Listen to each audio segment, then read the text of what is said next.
Call the meeting to order. Paulette, roll call, please. Elcon.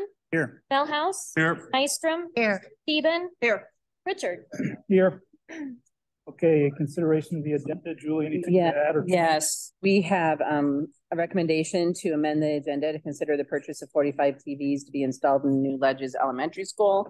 The bids were due today, and I would recommend that we put that in with the Ledges change orders or right after that in the agenda. Okay, so we'll call that 6A. TVs. Okay, anything else? Nope. Move to approve the agenda with a modification for 6A. We have a motion. Do we have a second? Second. Questions? All those in favor, aye. Aye. Opposed?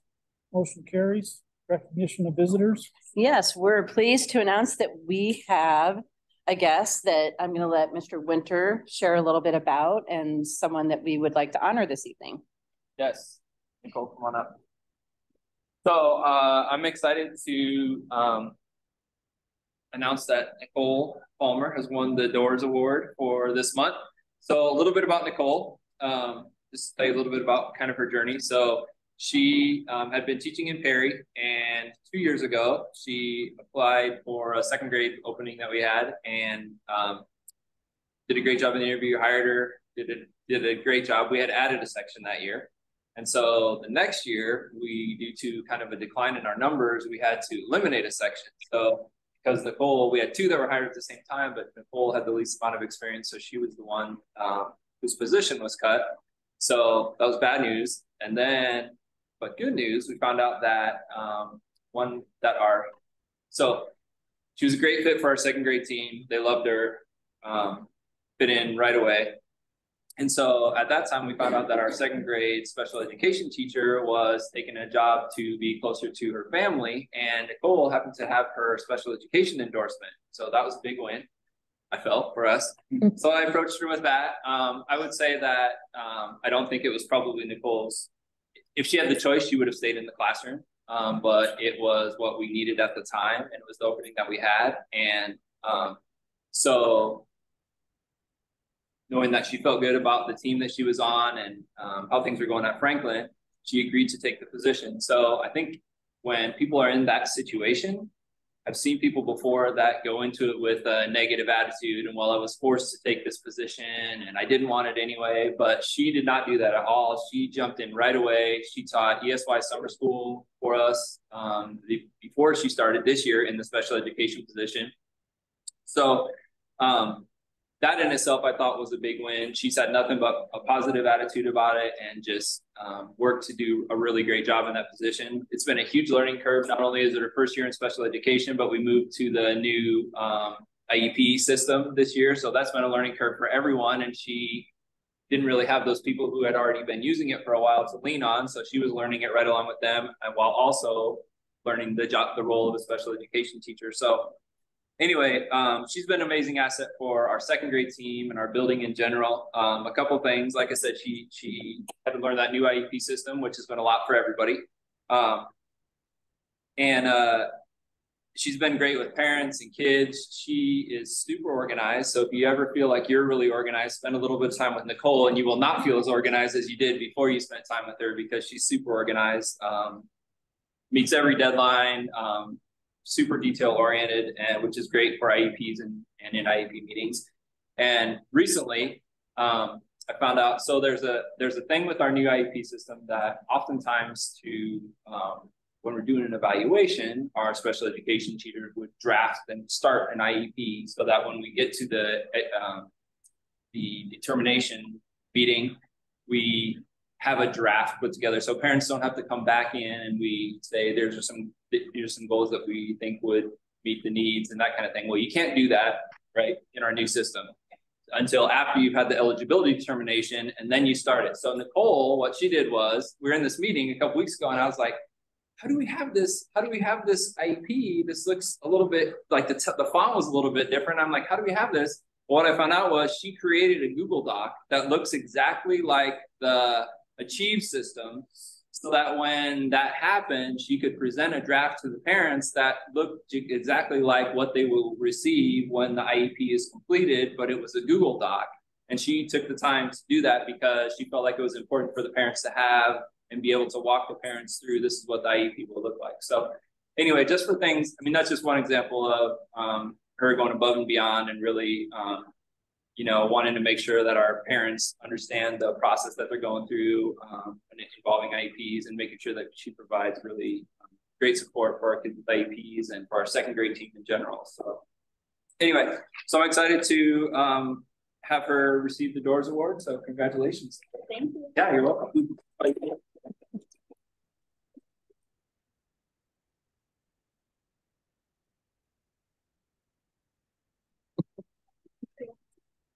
Thank you so much. Yeah, thank you. Bring it forward.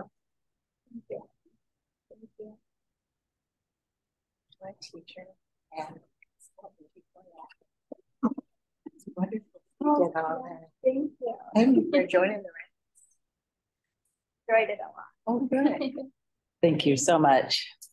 That's it? Yep. Okay, we're at the point where, there's anybody here that'd like to address the board? So,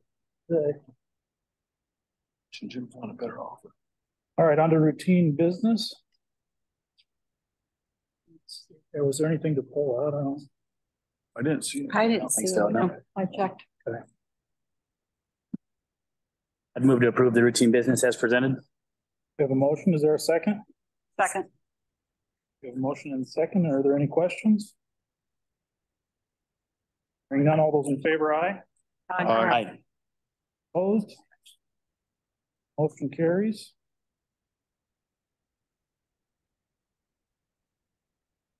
Okay, we're on to calendar discussion. Yeah, so when we developed this year's calendar, we had shared with our staff and community what days would be built-in snow days and what would happen if we ran out of those built-in snow days. So I believe there was some conversation that Jeremy thought would be good to have the conversation at the board table about what that is so that everyone's clear about that. And then if there's any questions or concerns that you as a board have about that, to be able to share your questions or concerns. So our snow makeup days were actually set for February 13th, April 10th, and April 11th. So we had 3 snow days built into the calendar, but we've had 4. So then on the calendar, it states that the next one would be after the last day would, which would then put it on May 30th. So the questions that I've answered are, yes, May 30th would be an early release day like the last day of school was scheduled to be. Yes, it does make Friday a full day and not a partial day like it was originally, because that was going to be the last day of school. And both April 10th and 11th are full days. I think those are the questions that I've had from people about those snow makeup days and when we would be there. So currently, as it stands, the way that our calendar was approved, it said that May 30th then, because of our snow makeup days, would have to be the last day of school. And then our teacher days would move to the 31st and the 1st of June instead of the 30th and 31st. So that's kind of how it sits right now. I'm looking at 50-degree weather and I'm counting on that to continue.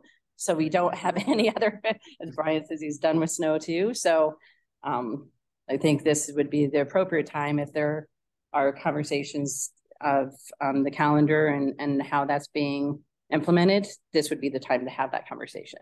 The email that I got implied that there was a group of teachers that felt like that day should be forgiven, dismissed, because we would meet the requisite number of hours.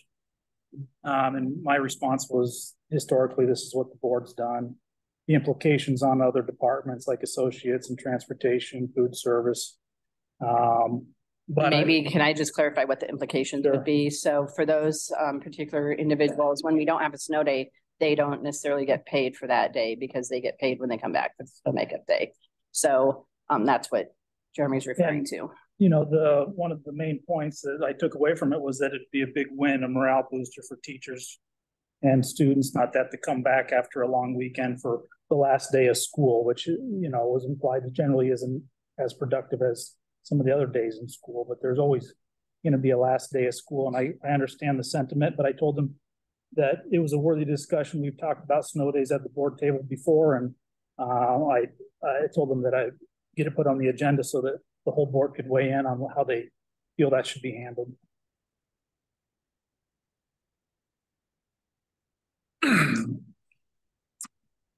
Any questions or comments? It's listed as discussion, but we can take action if we choose to. I guess my thought is teachers still have to come back for the 30th and 31st. So this would be come back for the 30th, 31st, and the 1st of June. I too have concerns for our support staff. And while it might be a little bit of morale boost to a few of these teachers, it might be just as much of a morale deficit to our support staff. Not to mention the fact that our kids are supposed to get, I think it's 178 days of education, and I can get that if we keep forgiving days. So I'm in favor of following through like we said before and coming back on it. But the 1,080 hours are secured, right? Mm-hmm. And I believe that's what was shared with Jeremy, is that we are well within that 1,080, and that's true with or without it. I think there's some confusion on whether, do we count days, do we count hours? Is it kind of, we look at both? For contracts, we have to look at days because the contracts are by day.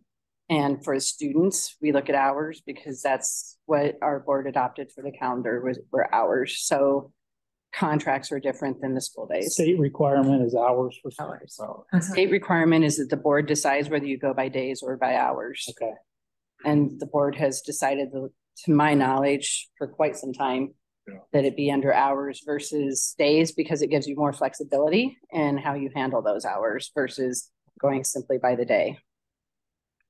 So the state requirement is that the board has to decide which one to use for students, but the contracts will always be days. I'm definitely for the support staff. Is there any other way? I'll just ask, is there any other way for them to get paid? I mean, we've For that day. budgeted that money, right? I mean, during COVID and other districts have chosen to forgive a snow day and still pay that staff. It's budgeted, so it's not an additional expense, but it'd be also, you know, paying people not to work and paying. That's true. And asking teachers to work in order to be paid. So no matter which way you slice it, someone comes out on the short side. You're right. That's what I would ask. But that is an option.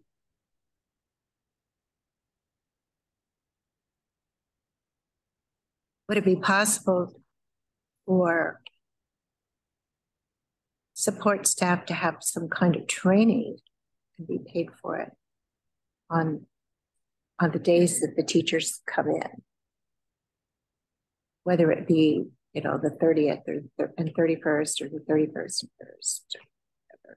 I'm going to let Pam answer that because she's been providing differentiated PD to our support staff during the year. So I'm going to let her answer that. Yeah, that's true. That's true. But I definitely board feels that is an appropriate way to spend that time. I can use them anytime you want to give them to me. And they've been very willing to learn and very eager to get together and have some of those learning opportunities. Have you guys heard about this in your building? The snow day. Not a ton. I was aware that there were some people that have known dates have been forgiven before, and were asking or thinking about, could it be forgiven again? I think a lot of times when it's a long holiday weekend, it brings up that, well, could we really need to come back with kids on that Tuesday? So I think that's kind of prompts the questioning. To the training part, we can always find things to improve our professional development for all of our staff.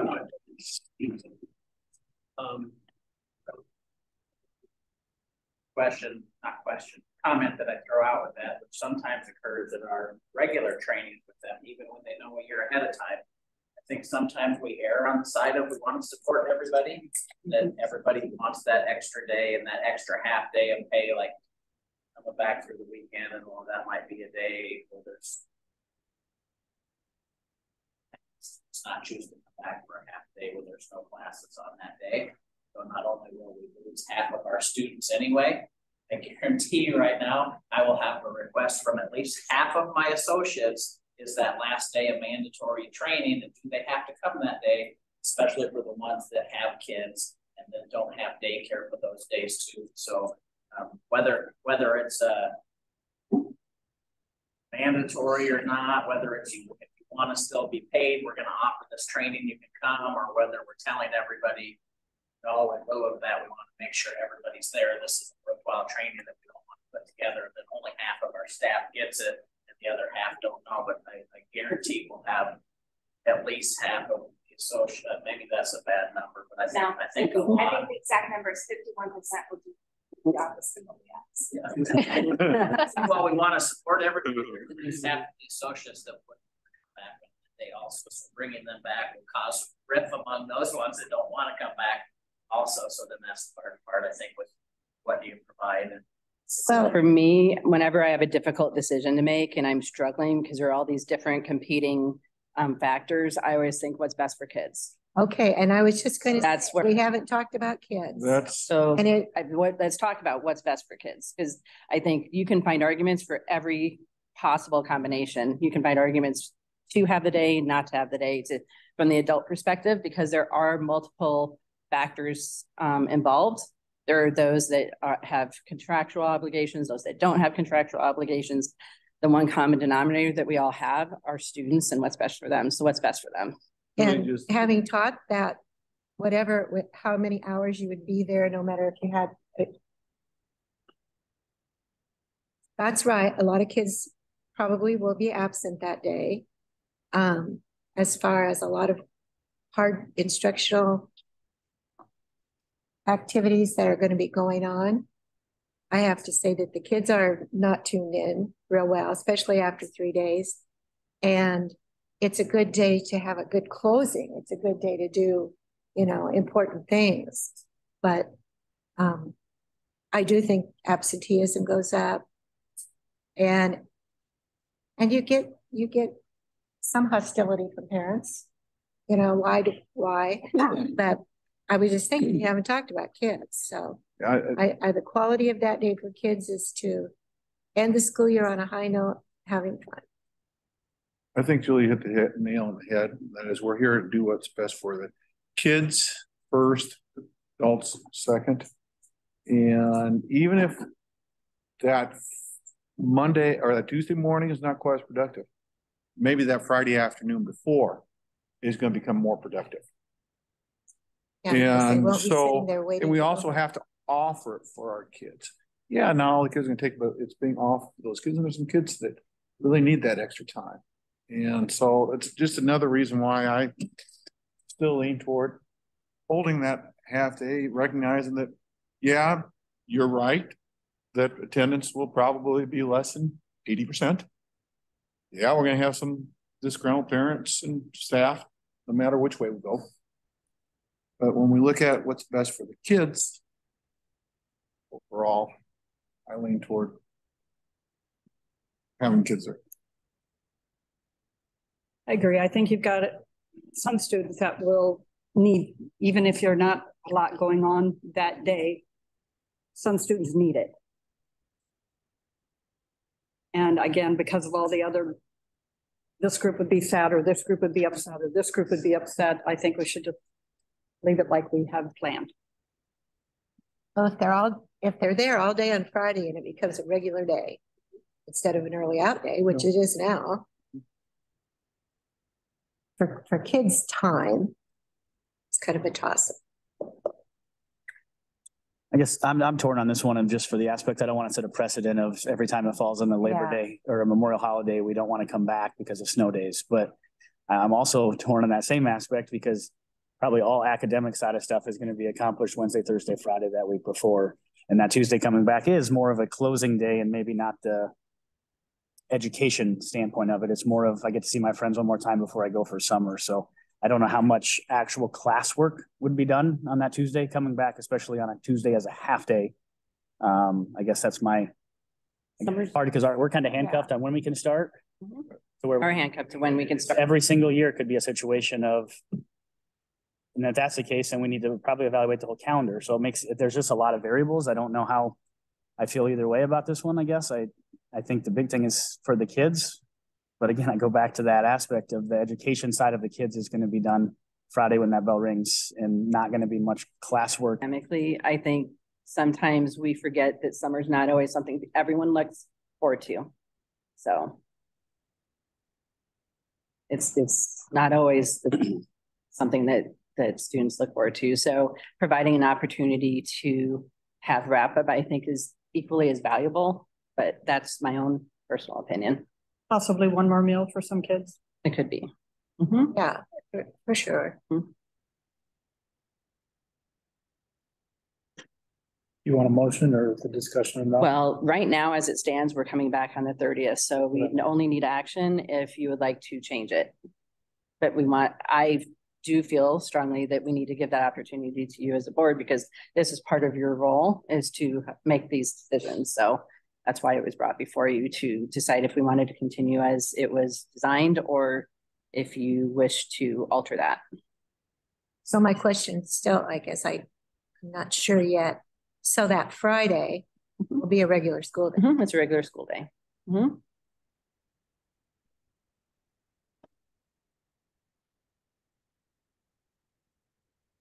Any motions? Otherwise, we'll move on to our action items. All right, number one, fiscal year 22 financial statement audit report. I'm going to turn it over to you, Paulette, and to Alex. Yeah, so thank you. We have Alex Barr from Anderson Larkin and Company with us virtually. Can you hear us, Alex? I can, yep. I can hear good. Yep. And we can hear you too. Okay. So we're doing good here with the technology. Okay. Alex and his team were the ones that did the audit of the financial statements for last fiscal year. And so he's just going to spend a few minutes going over some highlights of the report. And I have it pulled up here, Alex, if you want to just tell me where to go, when to go there. Yeah, if you want to scroll to page 2, the independent auditors report. So I'll start here. So we're paid to provide an opinion on the financial statements, and on page 2 is our opinion on the financial statements.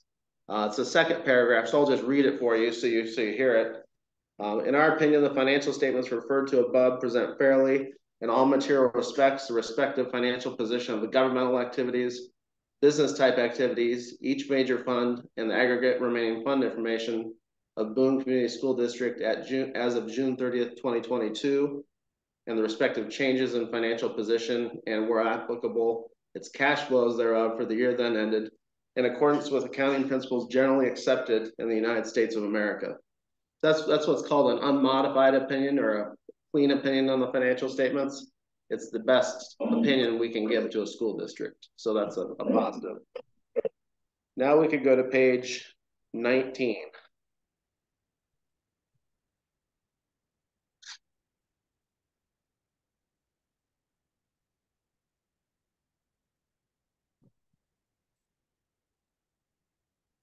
So page 19 is Exhibit C. So this is the governmental funds balance sheet. It's the general fund, the capital projects fund, debt service fund, and the non-major funds, which would be the student activity and management funds. So I'm going to walk you through some of the totals on this page and talk about the changes. Total assets as of June 30th, 2022 were $53.8 million. That's a $25 million increase in total assets from the previous fiscal year. And the majority of that increase, you'll note in the capital project fund, there's $27 million of cash. That accounts for the majority of the increase in the total assets. Then farther down, total liabilities in the middle of the page were $7.3 million as of June of 22. That's a $3.9 million increase from the previous fiscal year. And again, if you look at the capital projects column, accounts payable in the capital projects column accounts for most of that increase in the liabilities. Then near the bottom, total fund balance as of June 30th of 2022 was $34.3 million. That's a $21 million increase from the previous year. And again, the majority of that increase is related to the capital project fund cash that's on hand for future ongoing construction projects. Now we can go to page 21.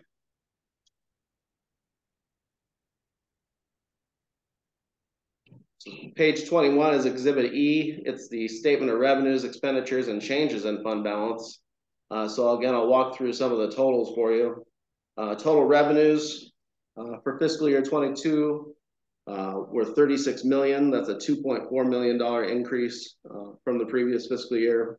And the majority of that increase is within the federal and state source revenue compared to the previous year. Then farther down on the table, total expenditures for fiscal year 22 were $55.3 million. That's a $22 million increase from the previous fiscal year. And the majority of the increase, the $22 million increase in expenditures, principal and interest on debt expenditures increased roughly $13 million. And then total capital project expenditures increased $8 million. So that kind of accounts for the in expenditures for the year.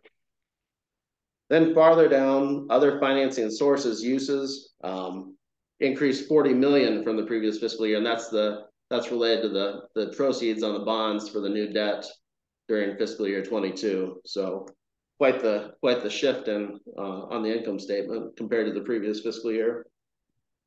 So the overall change in fund balance was an increase of $21,214,936 for fiscal year 22. Now we can go to page 23.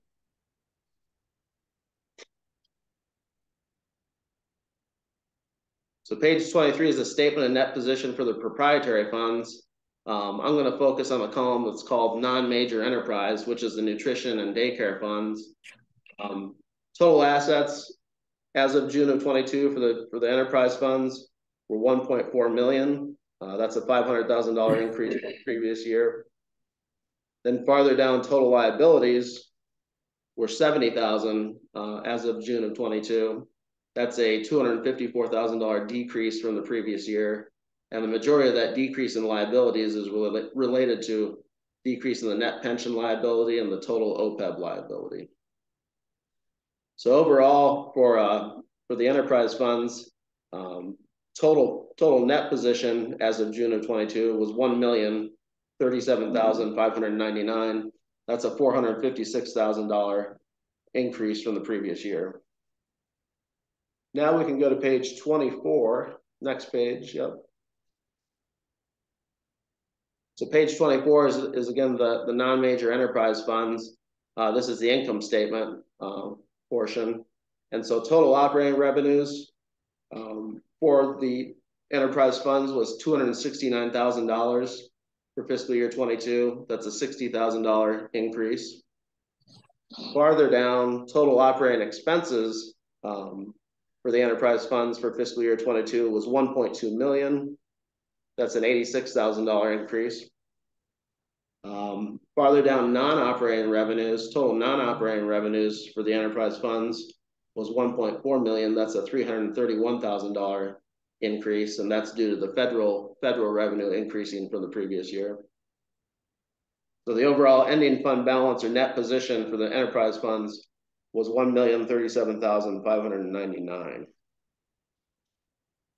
Now we could go to page 28.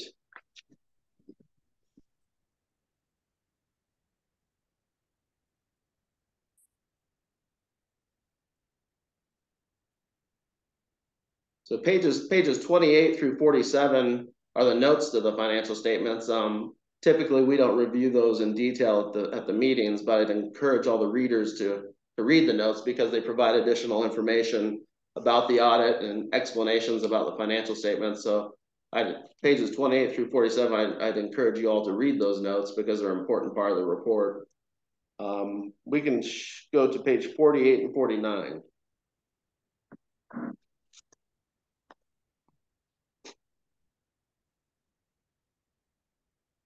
So pages 48 and 49 is a schedule that compares budgeted versus actual revenue and expense. So we check every year to make sure the budget's not exceeded for the various expenditure categories.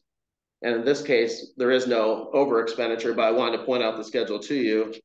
On page 49, you'll see in there's no negative items, meaning there was no overages in terms of budget or actual expenditures exceeding budget. So that's a good thing. Now we can go to page 72.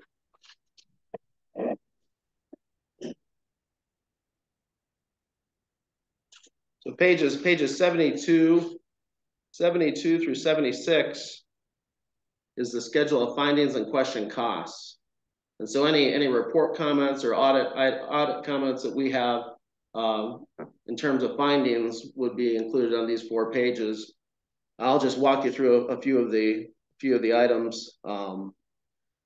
Letter B says material weaknesses and internal control over financial reporting were discovered by the audit of the financial statements. I'll talk about that in a second. Letter G, major programs that we audited, the major federal programs we audited was the Child Nutrition Cluster and the Education Stabilization Fund Cluster. So those are the federal dollars that we audited during fiscal year 22. Then farther down, we have an internal control deficiency identified. Segregation of duties. Now, this is a fairly standard historical comment. I think it's probably been in your report for a while. It's actually in most school audit reports. Just simply means you can't hire enough staff to satisfy the auditing and accounting standards that say you should have 4 or 5 accounting employees. And so it's pretty typical to have this comment in school audit reports. We can go to page 73. There's the second finding on page 73 is called 2B-22 financial statement preparation. We have this finding because we actually wrote the audit report. The audit and accounting standards suggest that the client or the school should write the audit report, but in reality, typically most of the time the CPA firm ends up writing the audit report. And so that's why we have that comment, financial statement preparation. Then the final comment on page 73, 2C-22, capital expenditure school nutrition fund. We found a capital expenditure that was purchased in the school nutrition fund, but it should have been purchased by the capital project fund. And so we made a correction on the audit, and it'll actually be corrected then in fiscal year 23 as well. The capital project fund will reimburse the school nutrition fund for that purchase because it should have been purchased by the capital project fund. So that's the only new finding compared to the previous audit that we have in this report. So, and then if we want to go to the last page, actually page 75.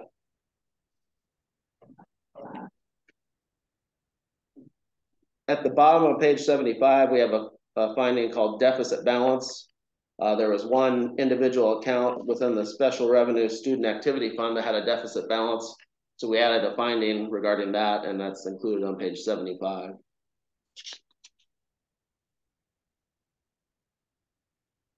That concludes what I was going to summarize tonight, but if there's any questions or comments, I'd be happy to answer any questions or comments. So.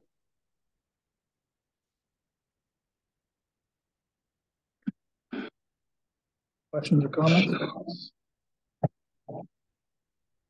There's a lot of information, which is good. It seems like we're in a great situation for the most part of everything was in compliance except for the one minimal one. No. I'll add anything to add or pretty standard? Pretty standard. Did our audit committee meet this year or not? Our audit committee has not received this yet. We just received it last week. And so we're kind of behind schedule for various reasons this year. Okay. I'd just like to, And staff kind of threw things off a little bit too. I'd just like to have them take a look at, Sure. confirm at some point, because there are people who know accounting language better than I do. Know legalese, I mean, haven't done this 10 times. It looks pretty good. Don't see any major red flags. My question here, back on page 72I, it says Boone Community School District did not qualify as a low risk oddity. What is that statement? Could someone please, how do you qualify? It basically means that due to the findings on the report, it just changes the amount of testing we do. And so if you're a low risk, when we go through our checklist, if all the correct boxes are checked, you can qualify as a low risk oddity if you have no prior findings or current findings. That can reduce the amount of testing we can do or have to do. It basically goes back to a mathematical calculation. So really it changes the amount of testing we do. So is that because we've had the variances every year, including the one about not having enough revenue? Is that what throws us out? I'm just trying to understand why. It'd be the internal control findings in the past and the current year. So basically all schools don't qualify, or 90% of them? Yeah, a large percentage. Yeah.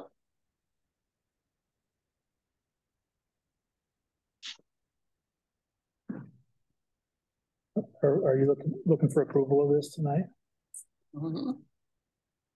Other questions or comments? I'll move to approve this pending the final review of the audit committee. Okay. Second. We have a motion and a second to approve this pending the final review by the audit committee. Are there any other questions? All those in favor, aye. Aye. Opposed? Motion carries. Thank you. Thank you, Thanks. Alex. We'll Yep, let you get back to your tax returns. Yeah. Have a good night. Number 2, E-Hall Pass and Flex Time Management. I'm not sure which individual is presenting on this. Probably Levi and John. Great.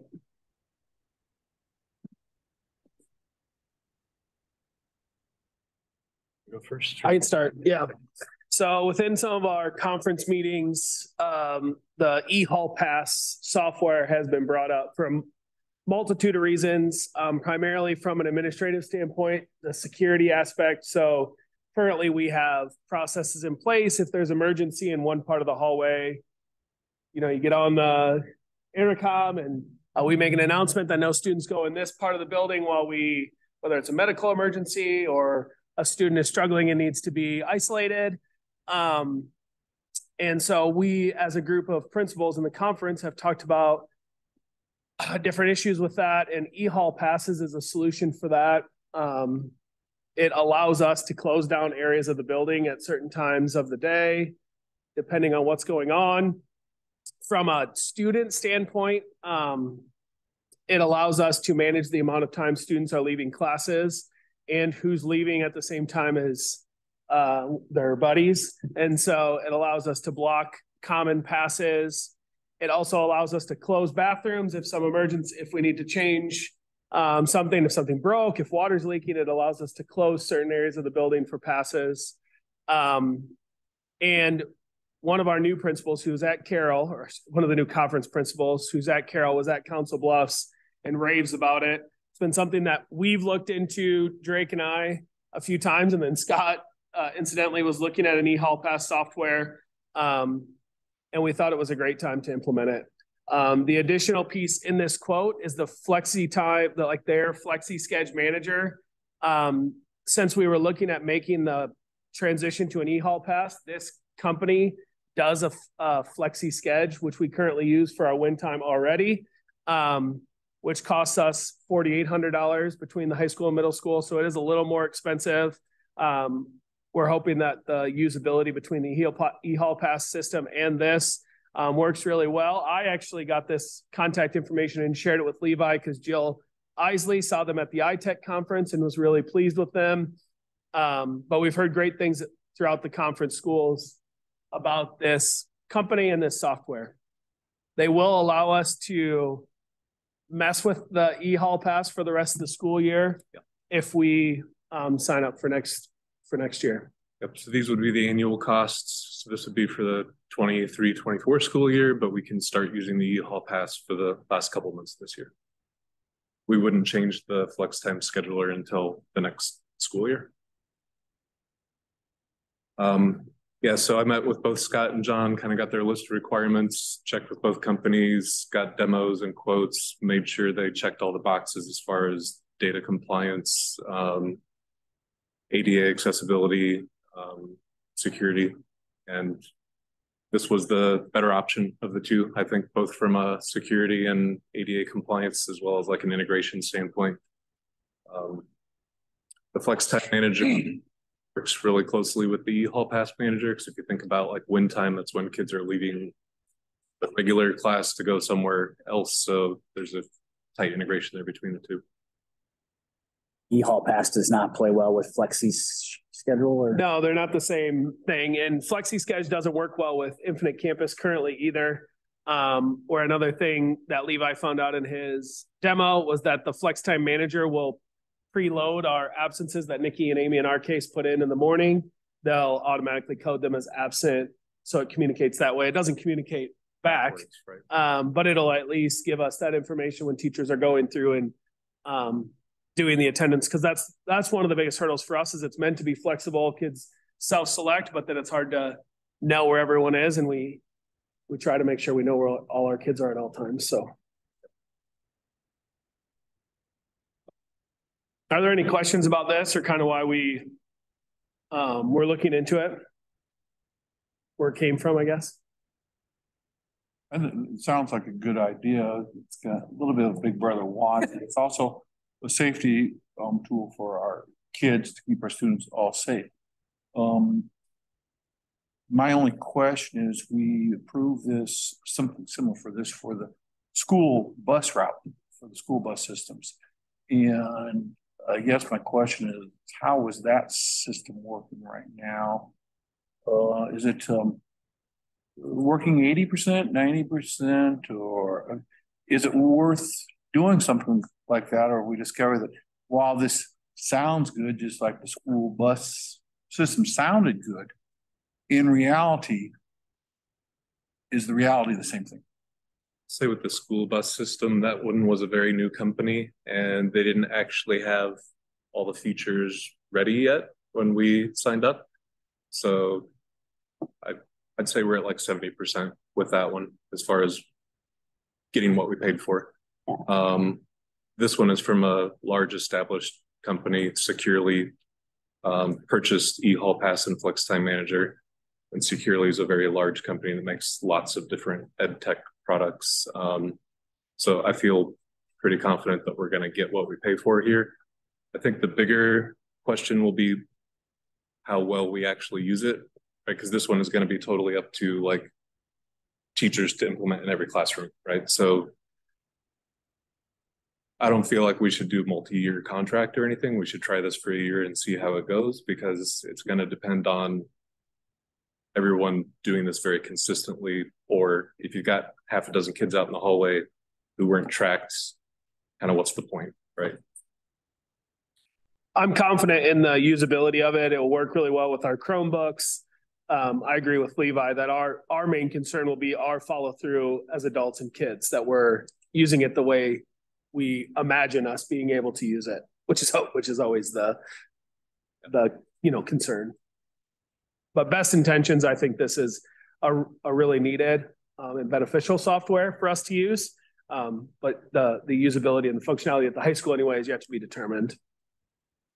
I think to your point about it being a little Big Brotherish, I agree. And I had some of that concern, but I think the benefit is you can proactively eliminate some issues by setting some boundaries as far as how many kids can be in an area at once, or sort of known kids that shouldn't be in the hallway together at the same time. So you can preset that in the software so that before an issue happens in the bathroom, the teacher just knows, I shouldn't send that kid right now. Their buddy's already down there. Yep, and we can pre-lock it so the system won't even let them take a pass out, or teachers can have that view as well. Many, I shouldn't say most or whatever, but many of our issues happen either negative or, students gathering together in the bathrooms. And so it's the only area we can't supervise all the time. So. You said Carroll was used it successfully.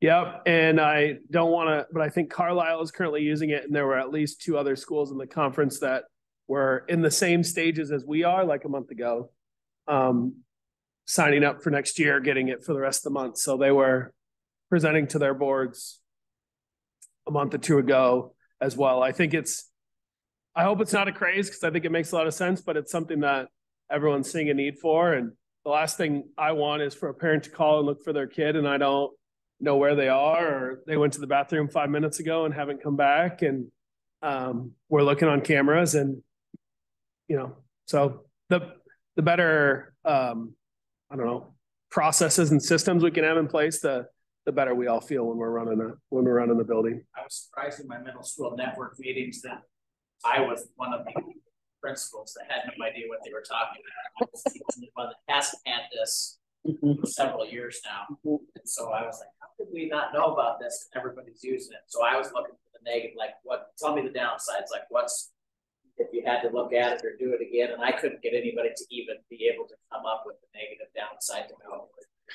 And been supported for everything that they've tried to do and balancing that, like John said, when students are going, where they go. If you have students that are leaving at the same time, then you put those references in there. If one has a pass, the other one, when he tries to leave, comes up as red. That means you can't let him leave. The other student that's tied to him can't be in the hallway with or in the bathroom at the same time. We can run reports daily, weekly, monthly, and see like, hey, this student's used the bathroom 78 times in the last 2 weeks. Why is this student never in class? They're all in the bathroom. And so those things that we rely on, back in the day, we had hall passes, we had sign out planners, we order the quarterly cards and they get to use them. Then I lost my card, I don't have it. Now the student wants to go, they punch it in. That they need a bathroom pass, it pops up on the teacher's computer. The teacher just clicks approve or not approve. If the teacher doesn't want them to go at that point, I had to say like, hey, a couple minutes, I'll let you go, and then send them. And so it's bathroom, it's for the bathroom, it's to go to the nurse, it's to go to another teacher, and sets the amount of time and sends them back. The student goes and you've set it up to be gone, like bathroom passes are going to be 3 minutes. If they're not in 3 minutes, the teacher's computer comes up a different color and it's like, hey, this student's missing and hasn't returned from the bathroom. So there's a lot of great tracking features and things that sometimes when we have something in the bathroom, we're like running surveillance of who was in the bathroom this period, and we never know who was out and which teacher signed them out, which they didn't, trying to figure things out. So I think the accountability that it helps with, all the administrators that I've talked to have just only had positive things to say and how much it has improved their system and working with those things. Would it come in handy when we're trying to track down the vandalism in our bathrooms? Yeah, which has been much less this year. It's been much less. The other part I want to mention from a high school standpoint, you got me thinking about it, Scott, is you can give students a certain amount of passes. Like if you think of it proactively, you get 10 a week or whatever it is. And if a kid is tardy or late, it takes one of their passes. And so thinking about accountability, right? Like we talk to kids all the time, like you got to earn that grace. And so if you're always late, no, you don't get a pass from every class, you're late to every class. And so it's just that real life communication of, if you want to be responsible and go use your own time, then you need to be here on time. Yeah. Yes. Teaching that is great. Well, this amount of money is for both middle school and high school. Yes. Correct. Yeah. I'll move to approve the hall passes. We have a motion. Is there a second? Second. Motion and second. Are there any other questions? All those in favor, aye. Aye. Opposed? Motion carries. On to number 3, individual career and academic plan. And Dr. James will present on the ICAP. John and Drake on standby so that they had to see. That's right. A lot of it is their building. And Scott.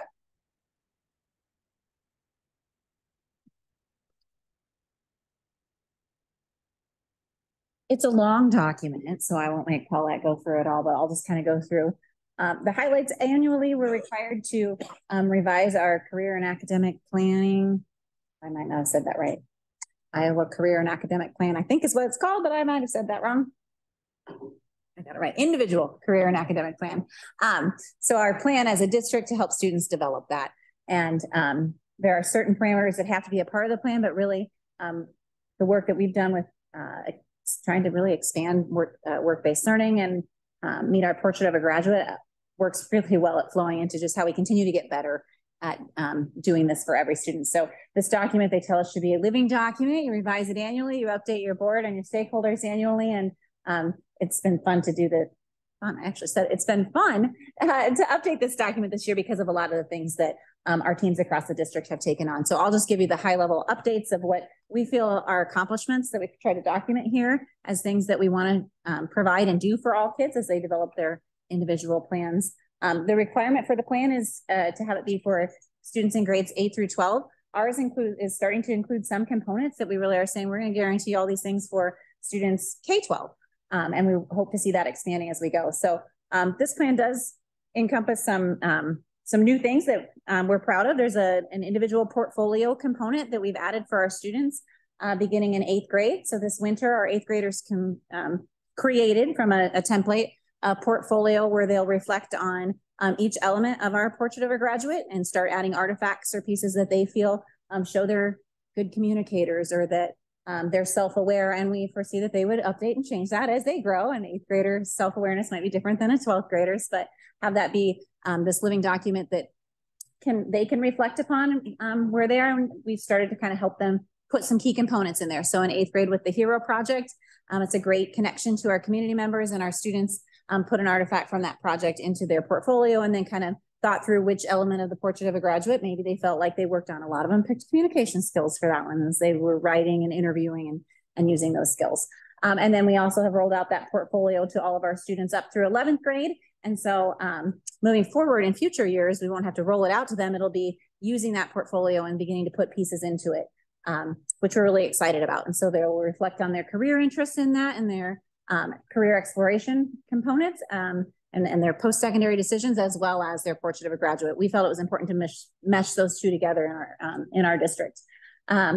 We've had an authentic learning lead teacher team that dug into kind of what does authentic learning look like, and to add some work-based learning components and partnerships into project-based learning. K-12, our elementary teachers in those roles kind of maybe dabbled in that in a couple of classrooms. And at 7th and 8th grade, we had 2 authentic learning projects that all of our kids took part in. So we like that we can kind of study that we're starting to incorporate that in ways that all kids will experience what that authentic learning looks like. And some kids may take that further in high school with some of our EDGE classes. So that's detailed in this plan as another expansion for us. And then this year, I think the secondary team has done a really nice job, the counseling team and our EDGE staff, of collaborating with our principals at the middle school and high school to kind of continue to rethink and revamp our registration process and how we help kids be really thoughtful in that. Typically we bring kids, the 8th graders, to the high school for tours in May, but this year we did that in February. I think it seemed very early. January, early February. It was very early, but they got to come to the high school, get presentations on the different elective classes, really see themselves in the space and what high school is before they started registering for classes, which I think is just more thoughtful and meaningful in building for that transition. The course registration process is really tied to the high school, college, and career fair and career day, and some components in that. Again, John and Drake speak more to the expansion of college and career day, but really some key pieces there with speakers, community speakers for our kids to kind of set the stage, intentional things for 10th graders to 9th graders to go explore and visit different CTE classrooms to see the classrooms and think about what they wanted to register for, and for 10th graders to then maybe go in depth and learn about some more advanced coursework in 1 or 2 areas as they start to really be more thoughtful in their planning and how they want to use the rest of their high school time. And also presentations from DMAC and the Hunziker Center to just get all kids more information for that post-secondary planning earlier through that college and career day. And then this year it's kind of exciting this spring. All of our 10th, 11th, and 12th graders have some components of that post-secondary planning happening in their English classes. Our English teachers, really 7-12, have started to think about what role can I play in this work. And so we have all of our 10th graders creating resumes, and I'm working with a community partner to come in and kind of launch that. Actually, tomorrow, I think, is the big day. So they'll all be creating a resume, and then all of our 11th graders will also create a resume, and then as 11th graders participate in mock interviews with a variety of community partners. And then any 12th graders that are taking part in CTE classes may also, in those advanced classes, they may also sign up for mock interviews. And then all of our seniors will take part in either scholarship writing or filling out applications, working through job applications, and some planning, real thoughtful planning for their next steps. So those are just some highlights of some things we've added this year to this plan to just kind of make it more robust and think through that funnel of what do all kids need, to kind of bringing that down to a more individual decision-making process for them as they become students. So when we look to next year, our team, which is kind of documented at the end, who all is a part of that team, but we're just continuing to look for ways that we can expand opportunities for all of our kids to really engage in using those portfolios, and ways that we can help all of our teachers think through thoughtful reflection for the kids with Portrait of a Graduate, and what components tie to that the kids could be reflecting on and documenting in their portfolios. Thinking about more ways that we can really expand kids in grades 8 through 12 to think through, as they reflect on that, what's that mean for me in my future and my course planning and my future post-secondary plans. And then the team has talked for 2 years now about really wanting to be a little bit more intentional about expanding opportunities for all kids to take part in a college visit or an industry tour. We have lots and lots of students that do that, but how might we track that better, or give some opportunities that all kids go visit DMACC Boone campus as 10th graders? Is that something that we can do? Because it's right here in our community. And then, or we have all kids take part in some kind of a job shadow. Seems huge to undertake, but how could we make that happen? I think is part of our future looking. And as far as measuring, our impact, part of our using the Redefining Ready data is part of our board goals and district goals. We don't have that all compiled in a great way right now, but the AA has done a nice job of giving us a doc that I think is a good place to start. So I'll let you on the link. Click on the Future Ready link there. It'd be similar to this. Yeah, it's similar, and this gives us a good start. This data does not reflect anything that we have done this school year. So it's all pulled from, again, fall of 2022 would have come from the 21-22 data, but this is a nice baseline dashboard, and we can continue to update you on, really it's just the first page. The second page gives all the data sources, but the first page kind of gives, thanks Paulette, a nice little highlight of some key components as far as, academic performance. The top graph looks at kids that intend to go to college or have a post-secondary plan that for post-secondary training versus how many persist and finish. There's data in there about our kids' reflection on their learning, the conditions for learning survey. And a lot of this data is stuff that we've shared from a variety of different sources. AEA has started just kind of pulling that together for us into one future ready summary, which we think is a nice place to kind of look at academic data, post-secondary planning data. Completion of the FAFSA is on here. There's another one on here that maybe it's under the post-secondary readiness, the CTE completers, those kids that are really following a pathway of their passion all the way through. It's all documented here on this dashboard. So it's a nice place for us to start to kind of think through the impact that we're having through this plan. So we bring the plan to you to say, here's what we've done and where our goals are and where we'd like to go. And we look for your approval to submit that to the DE at the end of the month. Anything to add, John, Drake, Scott? Great. Well done. Yeah, you can thank your teams because your teams compile it. Looks very Move to approve the in my career and academic plan. I know I know what it is. Yes. All right, we have a motion. Is there a second? Second. Motion and a second. Any questions or comments? All those in favor, aye. Aye. Opposed? Motion carries. On to summer school proposal. And we have John and Drake coming to present their summer school proposal.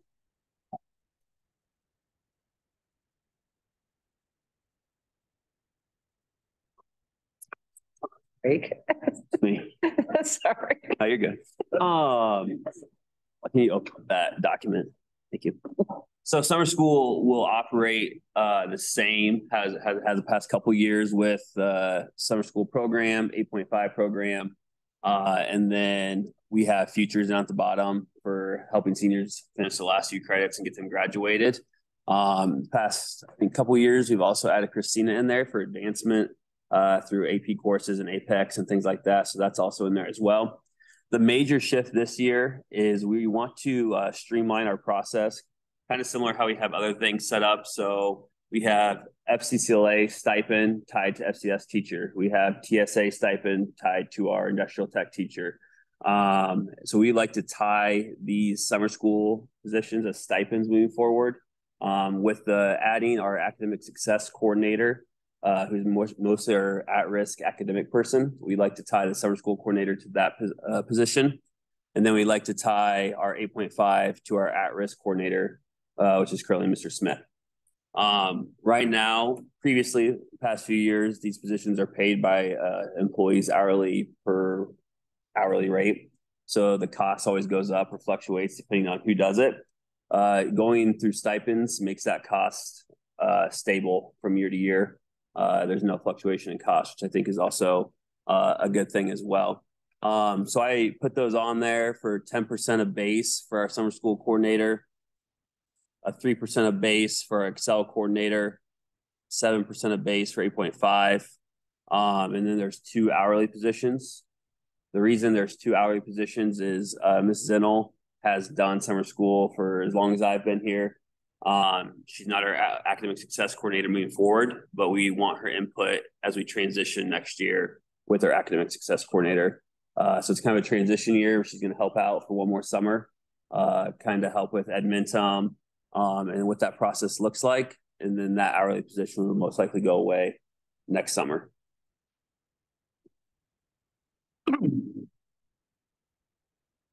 So Drake, you, in deciding on what percent of base, you tried to compare it to existing activity. Yep. So correct. What we did too, Jill and I looked at that. We took how many days are in our teachers' contracts, which I think like 189, something like that.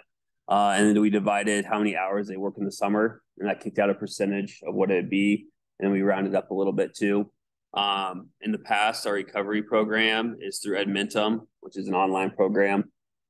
It gets the job done, but we like to raise the rigor a little bit. So we're asking our content teams to create recovery modules with assessments that they created and not using an online platform. So that workload for our summer school coordinator moving forward will be a little more in the future because they'll have to grade assessments and it won't be automatically graded through an online platform. So that's why we increased it a little bit as well.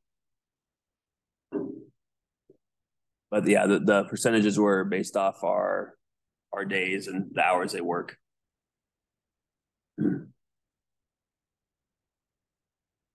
How I does think cost compare to what we've been paying in the past?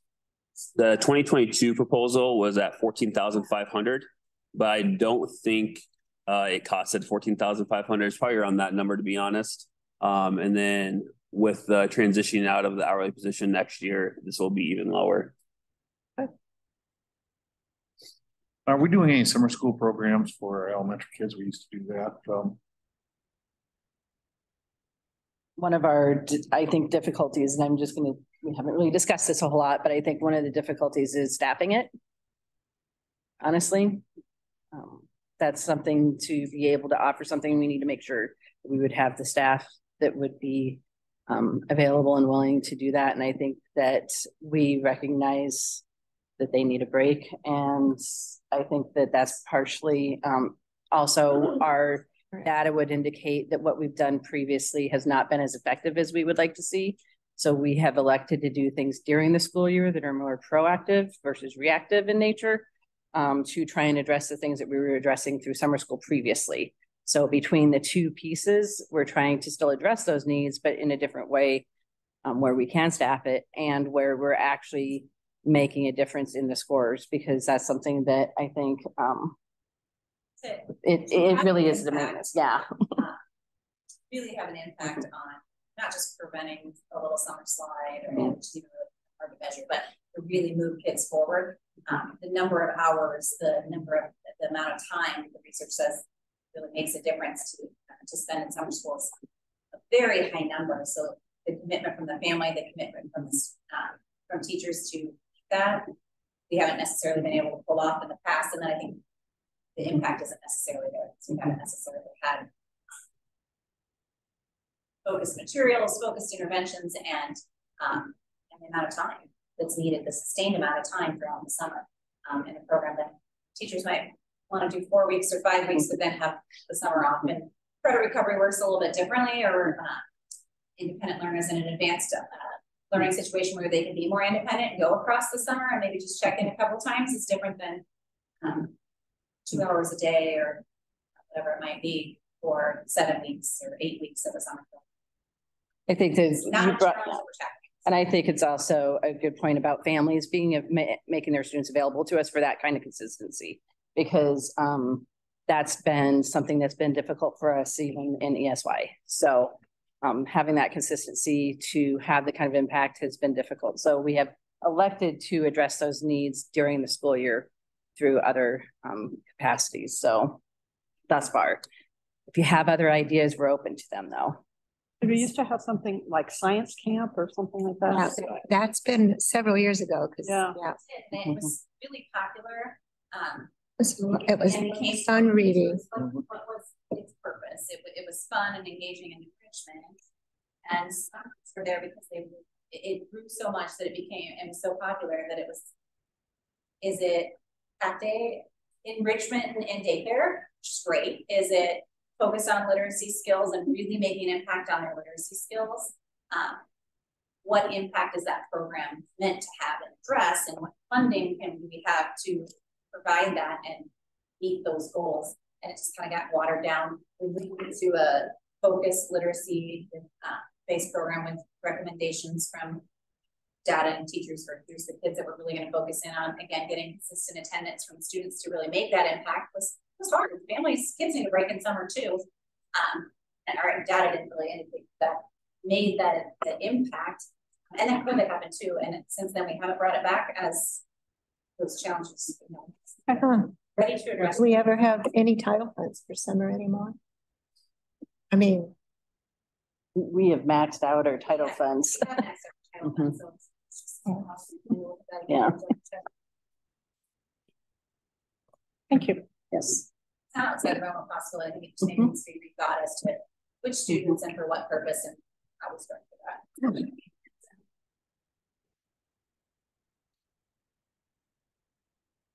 We're looking for a motion, I think. Move to approve the summer school proposal 2023. Second. A motion and a second. Are there any comments? All those in favor, aye. Aye. Opposed? Motion carries. Number 5, Ledges Elementary Playground Contract. Yes, so the playground equipment and surfacing bid did take place, and you had asked last time about how does that work when typically we have several bids, and how is it that we only have one in situations like this with playgrounds or furniture, both with Tenfold and DLR. And that's something that is vetted prior to when we engage in a contract with an architect to work on furniture or playground. All of the businesses in that realm are already vetted, so then they can select whoever best matches the needs of the district they're working with. So that's the answer to your question from last month. The bid that came in at $667,123.34. $575,000 of that will be used from our Pearl account, as we have been saving from that account for this purpose. And we had asked them to share pictures of what $667,000 gets you in a playground. And I think people will be surprised to learn how expensive playgrounds are. So these surfaces are kind of that rubber surface. So that's like a loose rubber, or like a solid surface rubber. Yeah. Okay. Yep. And so, Autumn, do you want to talk to these pictures, because you know this really well? So the top picture right there is Can you come over here and talk into the mic? I'm so sorry. Thank you. The first time that I'm seeing the actual images. Yes. Together as well. Exactly. Yes. Our team really wanted imagination and creativity because we noticed that our students really enjoy those pieces of equipment more. We had representatives that were teachers and associates that spent time on the playground giving feedback for the things that they wanted the most. This is draft 936, so that's why it's the first time I've seen it all put together and graphed out. So that one on the top is the kindergarten and first grade playground. They're going to be able to pour some of that rubber to give us some more of that imaginative play. They have to pour it in a couple sections anyway, so it worked out well that they could pour one section, pour the river, pour the last section. Swings are really popular. We wanted to make sure we had that in there. The river is rubber. The river is rubber. Make sure everyone understands. I would love it to be water someday. That's my dream. Water. Rubber. And those mounds are actually like up for imagination opportunities. They are very expensive. One thing we wrestled with is that accessibility is really expensive. But we also wanted to make sure that we had some things that were accessible. So you'll see the accessible swing. The hills and mounds and water can be all rolled over with a wheelchair or other similar devices. The playground equipment is something that we felt like the community would want, that structure. It wasn't necessarily a super high priority from our staff because sometimes we just run around and we live in the ice and it's hard in the ice. So we were really looking for some more of those creative pieces. The log you can go through. We call the beehive super popular at our school right now. And the spider web we thought could do some imaginative play. They really like climbers. Climbers are really high priorities right now at our school. So you'll notice there's the trees and then the hopper climbers over there. So this is our K1. How many people use that one? Huh? How many kids? We will have, as of right now, let's see, I just know my most recent number, 110 kindergartners, around 100 first graders. So in shifts. Yeah, I know. That's what we thought too, but this is what it buys you. This is the preschool playground. It will be fenced in. SGPP, the statewide voluntary preschool, requires it be fenced in. So on the outside, that cement track is actually a bike path around the outside. That will be fenced in. There'll be a fence on the outside of that because it is required to be completely fenced in. They again have a structure, some more of the imaginative play. Swings are really huge for them again too. That spinny merry-go-round thing is a little bit more accessible. It would require us to pick up students that weren't mobile enough, but it provides the torso control for those students that might need that. So it's a little bit more accessible.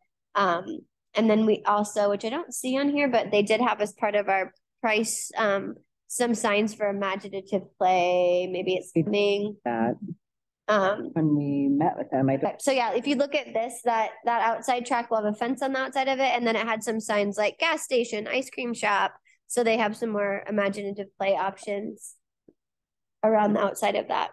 They can ride their little trikes around that. Yep. And we have some bikes that luckily the Pratt Fenton grant has purchased us in the past. So we have a variety of trikes available and helmets for safety. There's also, when they did our grading package in the beginning, there's a field that is graded for like soccer or whatever that's also in there.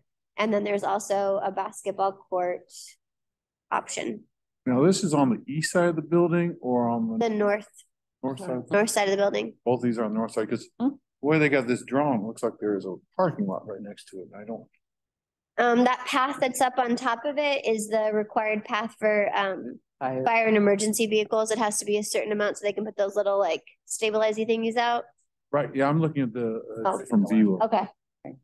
Yeah, this is in the back. And just realized the school that they put there doesn't look anything like the school that we showed in. So that is just to let you know that there's a building there. It's not meant to look like our school. Yeah, and okay, that makes more sense. Back there. Yeah. I was looking houses. No. Nothing. Just fake. Okay. And Autumn's right. There were many meetings about the playground to arrive. Really wrestled with this. We tried to really think about what our kids use the most. We do live in the Arctic tundra, so thinking about what they could use seasonally. thinking about what they gravitate toward. Also, as we're working on peer mediated strategies, engaging appropriately with peers, seeking feedback from our peers, this is a great place to do that if we have equipment to keep them busy to do so. I think adults like to see big structures like this. If you've ever done recess duty, you know what big structures like this do, which is why we really push for some more of those imaginative pieces that are in it. I'd like to have all the mature trees. To Yeah, we'd like mature. I would, again, not our either, but you know, also cool. So this is for 2 half moons, correct? Right, yes. Basically 2 half moons. Yep. Yeah. One of the nice things is that our PTO has talked with Pratt Fenton to see if there's some additional funding that they can provide us for other things like bunches, ball shooters, some other things that wouldn't be part of this main area, knowing that, you know, when we have 100 kids, we probably don't know that they can all be out here at the same time. So what else can we help them stay engaged with as well? So we'll continue to expand and try to put more things in places we can find the funding to do so. What did we budget for this? Yeah, my question. What did 500,000. 500,000. So $500,000, and it didn't touch what we needed. Yeah. So the 575 is coming from our Pearl Fund. The remaining funding will come from Save Dollars. So that we can make sure we have at least this. Basketball hoops, do we have those now at that page? We do have them now at Page, and I don't know, I think it's part of the concrete package. Does that sound right to you? It's part of it was a different package. Not part of the playground package. Cement is also part of the concrete package. So it's like, here's like the half moons right behind the building. Like out here toward the end of the building is where the basketball hoops are. I don't know where the basketball hoops are coming from. Now that you say that though, I don't know. I feel like that's another package. I think that's part of like the fencing concrete package, but I will check into that. That's going to happen. It's just not this, right? Okay. It's just part of the package. Ground funding. Okay. Yeah. There are no benches or anything that are part of either package. So that would be other additional ads. We had now. I just, yes. Perfect. Yeah. Yeah. Those are expensive, I will say. I did not. Oh, yeah. Elementary playground contract. Second. We have a motion and a second. Are there any other questions or comments? Hearing none, all those in favor, aye. Aye. Opposed? Motion carries. Thank you, Autumn. Appreciate it. Are we on to 6 or 6A? We're on 6. 6. So we have some change orders that we're asking for approval of. There's a change order with Enterprise Electric so that we have parking lot power and added receptacles to make sure we have the Wi-Fi available. And then a change order with Graphite Construction in the credit amount of $228.06 for added wood blocking and grading correction. So. And the part with Enterprise, was that just something that DLR discovered later, oops, we need to put this in, or why are we making this change? Go ahead, Levi. Yeah. Realized we didn't have outdoor Wi-Fi. Sure, we had because the guy who's Okay, so the DLR account overlooked it. We overlooked it. Okay, thank you. Other questions? Move to approve the change orders as presented. Second. All right, we have a motion and a second. Any other questions? Hearing none, all those in favor, aye. Aye. Aye. Opposed? Motion carries. And we're on to 6A, TVs. We are. So Levi, do you want to speak to the TVs that we need to have installed at Ledges? Yeah, this one's pretty straightforward. And this is actually the TVs for both Ledges and Crossroads, so both buildings together. Okay. So these are the same ones that we have at Franklin, just a slightly newer model, same ones we did last year. You guys remember that? So projectors. So we'll have very few projectors at Ledges, just in the common areas where we need a larger space, but all the classrooms we'll have these interactive TVs like we have at Franklin. CDWG was the lowest bidder again, as they were last time. So that's our recommendation. Now price, just curious, did it go up since the last time we bid it a year ago? Slightly, but it is a newer model also. So, but it's not a huge change. It's within a couple $100. And they've been at Franklin that. Yeah, I guess, Ed, I don't know if you have any comments to add about the TVs, but I think they've gone over really well. Yeah, they're great. Teachers picked up on them really quick. We did maybe a couple hours of in-service before the school year started, and then it was a lot of trial and error, but they're really good with it now. Yeah, I think we've seen a lot fewer tickets from teacher struggles with the TVs versus the projectors before. So they're having an easier time. They have a wireless keyboard and mouse that they can carry around with them, like control the board from the back of the room, type things on there if they want to. They're really slick. Okay. Questions? I move to approve. Second. We have a motion to approve the bids for the TV. We have a second. Are there any other questions? All those in favor, aye? Aye. Opposed? Motion carries. Number 7, fiscal year 24 certified budget estimate. So I'm gonna let you go ahead and speak to that. Oh, I thought you were gonna do the. I'm gonna let you do that. I could. It will not be as eloquent. So. All right. So we are here tonight to quickly review our certified budget for fiscal 24, which is the next school year. We're in fiscal 23. And there's really two purposes for what we're doing here. One is to certify a tax rate. We as a school district levy property taxes to help fund our programming. And the other is to publish our consolidated expenditures for all the district funds lumped together. The general fund is only one portion of that. Some things that come into play here are enrollment and supplemental state aid. Our certified enrollment, as you recall, serves as the primary driver of the amount of funding we receive. Our funding is based on the number of students we have. The legislature did timely approve a 3% increase in SSA for next year. Timely was good. 3% is still not adequate to cover all of the increased expenditures that school districts have. So our new money for next year will be $580,000. And that is an increase of about $222 per student. So basically for next school year, you know, our district cost per pupil is $7,635. Rates are definitely a function of the district's taxable valuation of property, so that's very important. A district with a lower tax valuation per student will have higher tax rates, and we are considered a lower valuation per student district. I think there's a slide coming up that will show our ranking. And the majority of our district's tax rate is not subject to local discretion. While you are proposing a tax rate to levy, there's a 400-line formula that the Department of Management calculates for us, and there are really very few areas in that calculation that you have any discretion over.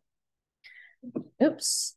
So this will show you, remember, you know, taxable valuation is very important when it comes to your property tax rate, and this will show you the taxable valuation over the last 10 years. We did see a little increase this year. It was only up 0.8%. The year before, we had a pretty significant increase. But over time, as those valuations continue to increase, then some of the property tax rates will go down as valuation increases, all other things remaining the same. For this current school year, we rank 285th out of 327 districts. So we currently this year have about $314,000 of taxable valuation supporting each of our students. There is a district in the state that has $1.5 million of taxable valuation supporting every student. And so you can imagine that their property tax rate is very low. I think it's in the $8 range. The state minimum, or the lowest in the state, has 185,000 per student. So this is just to point out, you know, how important taxable valuation is, and we want to continue to see significant growth in those valuations over time. Remember that I said there's over 400 lines in this formula. There's really only 4 areas that the school board has discretion over. One of those relates to the dropout prevention budget. You may recall that in December, the board was asked to approve our modified supplemental amount for the dropout prevention programming. So you've already done that piece of it. We approved asking for the maximum amount possible, which was the $755,199. There are some other areas that school districts can levy a cash reserve levy for. To help improve solvency ratio and to recover funds that we have spent for our special education deficit, open enrollment changes. Those are just a couple of the things, but several years ago, the legislature adopted a law passed a law that limits school districts on the amount of cash reserves that they can have as a portion of that year's revenue. And so a lot of school districts, not just us, are experiencing after COVID, when we had shutdowns and those kind of artificially allowed school districts to not spend as much during the closures and during COVID, people's fund balances, school districts' fund balances increased. And so a lot of districts now are up against the cash reserve levy, where we don't have the capacity to cash reserve levy anything for next year. We also didn't have that for this year. So really you have that discretion in those areas, but we are capped. And so really you don't have any discretion this year because we're at the max. Management fund is another area that the board has some discretion. You can levy property taxes in the management fund to cover such things as your property casualty, work comp, insurance premiums, early retirement incentive, any judgments against the district. Unfortunately, there aren't any, and unemployment claims. And then the last part is the instructional support program. We do utilize the income surtax here to fund some of our instructional support program, which kind of shifts the burden off of the property taxpayer onto income taxpayers. And we have set that for next year at the same 1% rate that we had for this year. This is just a visualization. Remember how I talked about a lot of school districts are up against that cap for the cash reserve levy, and they can't levy anything for the upcoming school year for that cash reserve levy. Those are all the orange districts. We're an orange district.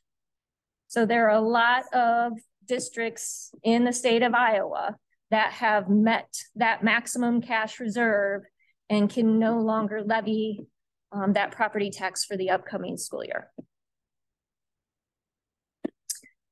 These are property tax rates by fund, showing the history over the last 10 years. And, you know, it's a rare occasion that we get to deliver some good news to people regarding the certified budget. And you may note in the chart that the rate that we are proposing for next school year will be a total property tax rate per thousand of $16.55.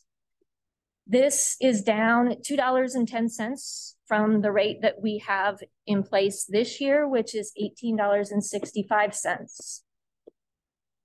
Within this property tax rate, we are also, the next item on the agenda, a couple items down, is to do an advanced surplus levy for some debt so we can pay off some debt early also. So that is also built into the proposed budget for next year. There are several property tax relief provisions that are in play when it comes to this 400-line formula. And some of those that are impacting our district are actually resulting in a reduction in the property tax rates of approximately $1.43. So this is something that we've always had. I just like to show that if we did not have these property tax relief provisions, our tax rate would be even higher. This chart will show you, it's important to remember that we aren't the only levying body in the city of Boone or Boone County. There are several different levying authorities. And so for an individual that lives within the Boone city limits, in our school district, in the, I forget which district, TIF district it is, these are the consolidated tax rates over the last few years. And the fiscal 24 proposed, these yellow items here, these three entities have not yet published their proposed budgets, so I don't have their numbers for fiscal 24. So what I did was just copy over what their current rate is. But the ones that are not yellow, they have published, and so we know what their tax rates being proposed are. So here you can see we are proposing a reduction from 1865 to about 1655. This chart, which is very hard to see, and so I printed it out, you have it in front of you. This is actually the document that we are required by law to publish in the newspaper. So this is the document that will go to the newspaper for publishing tomorrow. And what this does, it combines all of the funds together into one fiscal 24 budget. The important part of this is at the very bottom where it talks about the very last line, proposed property tax rate per $1,000 is $16.55 rounded up. While this establishes our framework for our line item budget next year, by all together, I prefer to look at it a different way, which is by fund. And so this is the same thing, just allocated by fund instead of all together. We are estimating to end fiscal 23 all funds with about $24.3 million. Oops. And then for fiscal 24, these are our estimated revenues and expenditures for each fund. And our estimated ending fund balance in fiscal 24 is going to be just under 15 million. And that balance is going down because we are completing our construction projects. And as we pay off those loan proceeds, the debt proceeds that we received, those fund balances will continue to go down until those projects are done. That was really quick. Thank you. Have any questions, comments, concerns?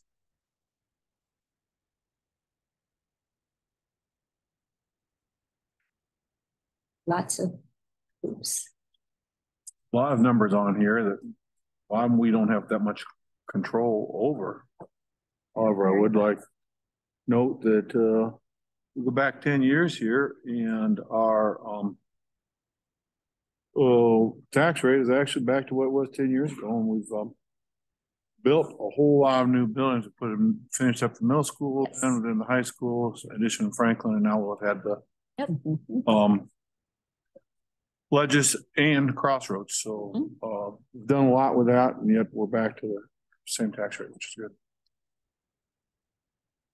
You guys have done a great job. It's nice to be able to share good news and know that we have all updated new buildings and those valuations continue to go up. The other thing is the board has also saved about $2.5–3 million by refinancing bonds in the last 4 or 5 years when the interest rate's been very low, although I might not be able to do that for a few months now. Other questions?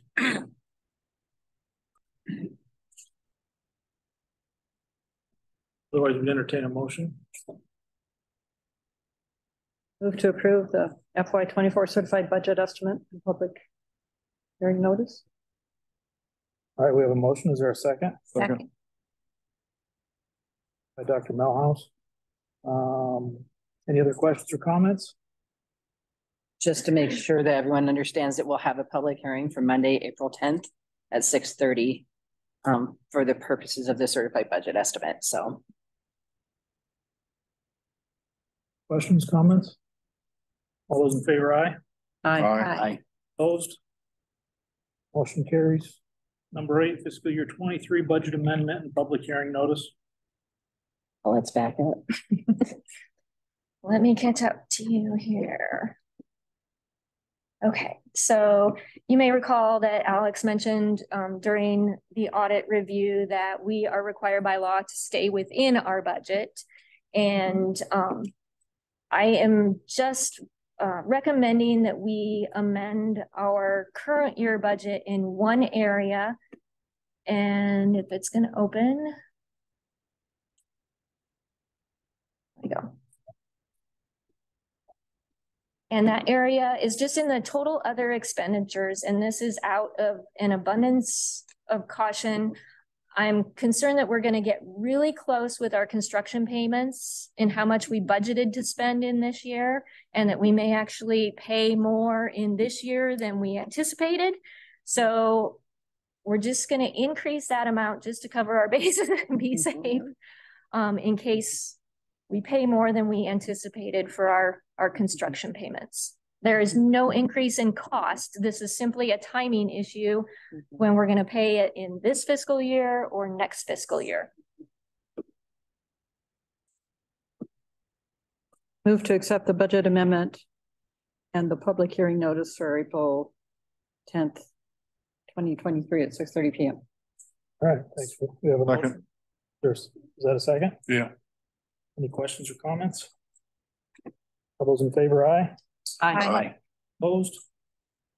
Motion carries. Number 9, resolution authorizing the redemption of general obligation school bonds, series 2021. So it is exactly what it just said in the title, that it's a resolution authorizing the redemption of the bonds. So I don't know if you want to elaborate anymore, but it's something that we've done before. And right. So this is part of our certified budget process. We are actually going to surplus levy some additional debt service dollars so that we can prepay some debt. This is the legal paperwork from our attorneys. It's the escrow agreement and the resolution authorizing us to pre-levy that $175,000 and pay that early when it becomes callable. Any questions? Move to approve the resolution authorizing the redemption of the general obligation school bonds. All right. For a second. Second. Questions or comments? All those in favor, aye? Aye. Opposed? Motion carries.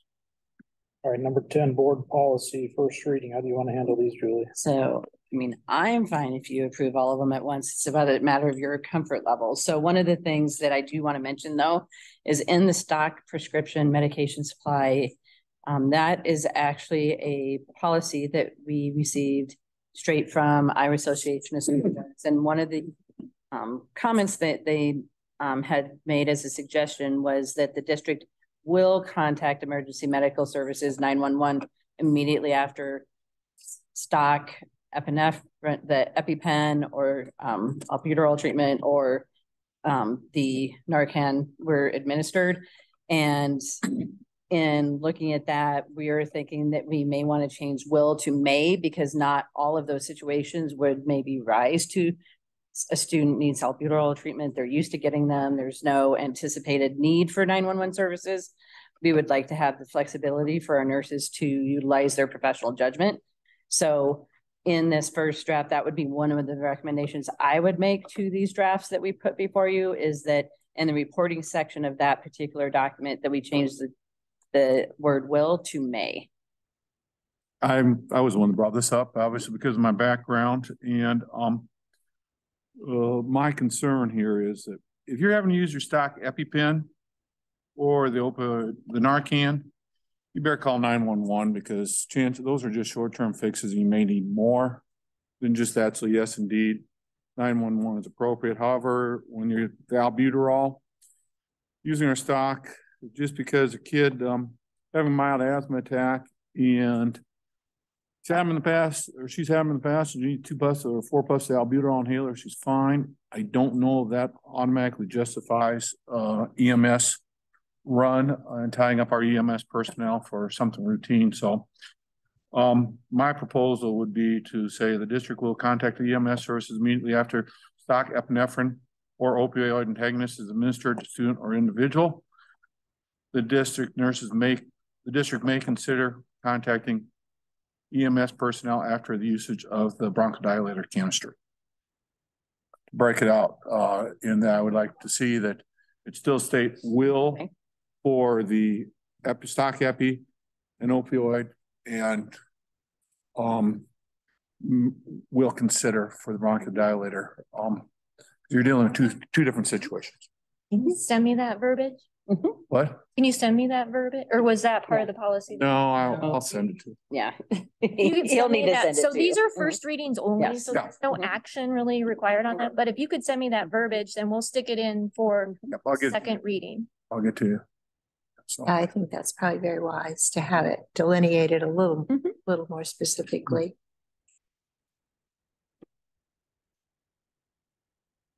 Was I am glad that we're going to have the Narcan here. Yeah. So that is very important.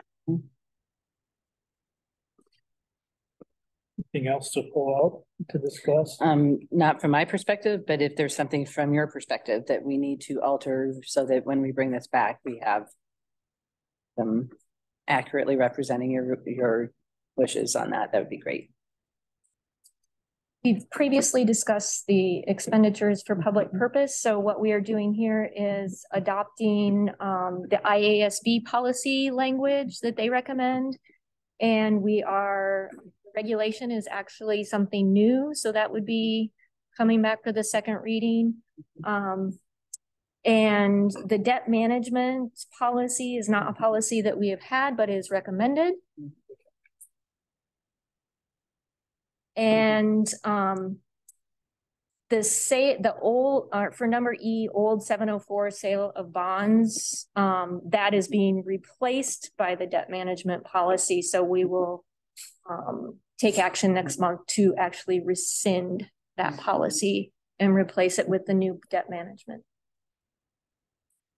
I'll move to approve the first readings with the modification of the 804 document. Okay, we have a motion. Is there a second? Second. Been moved and seconded. Any questions, comments? Those in favor, aye. Aye. Aye. Aye. Opposed? Motion carries.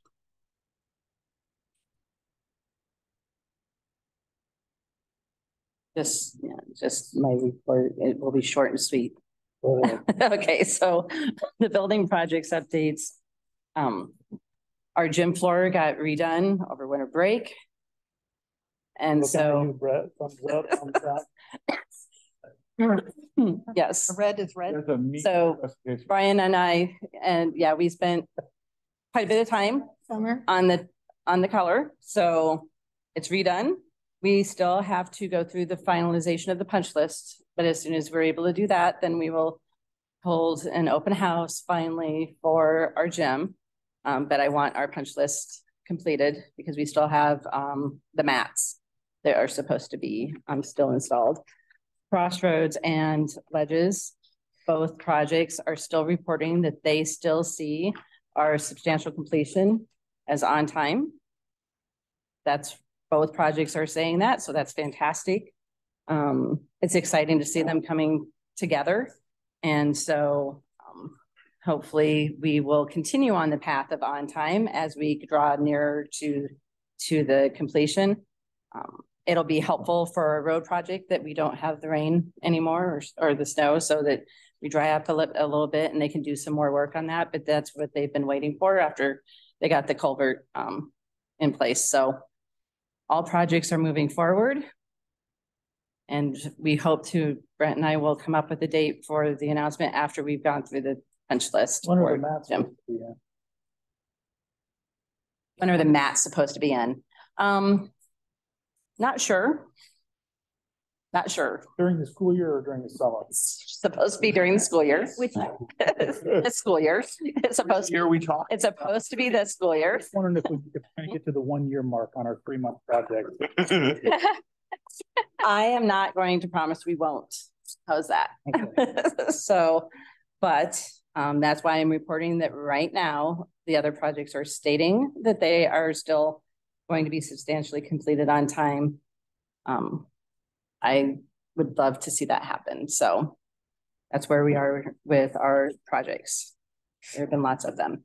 And I think we're all excited to end the school year on a high note, because we've got a lot of really great things happening. I know we shared during the board meeting a lot of the changes to the ICAP plan. I do think that we're starting to see our Portrait of a Graduate come alive and have that be like very much present from the student perspective, which is really where that matters most. So really excited about the rest of the time that we have here in school. And